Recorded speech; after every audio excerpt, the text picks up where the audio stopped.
Okay, so kaka-change oil lang natin, kaso nga lang yung oil dito is nagbi-blink, so kailangan natin i-reset yan. So base sa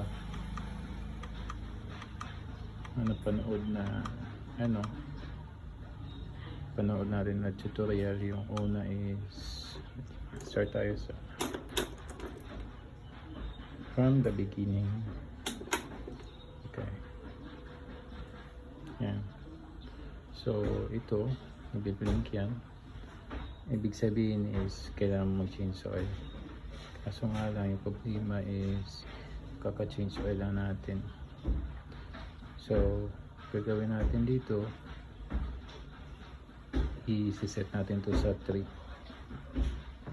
Okay, so ito yung menu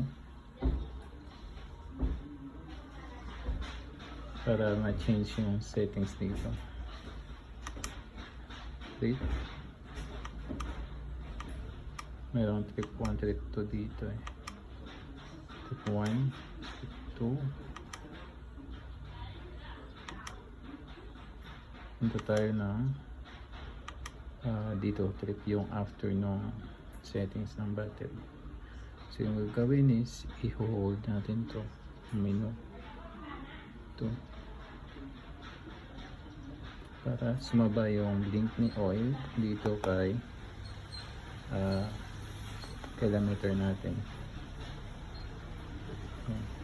Hold.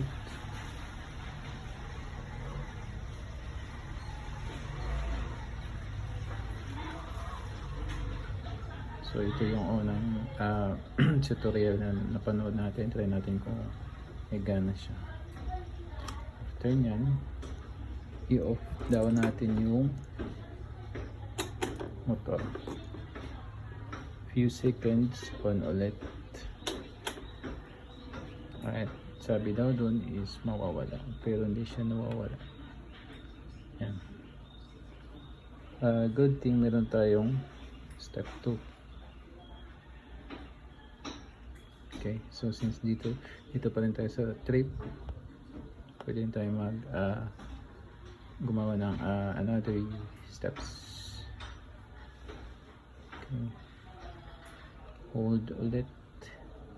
Yung goal dito is gawin natin 0 yung kilometer para ma-reset and hindi na siya mag-blink. Release. Few seconds. Hold ulit.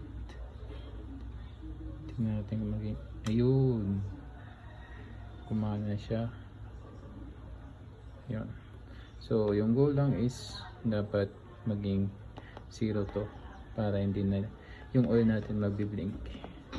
So gumana yung pangalawang steps. Ayan. Thank you.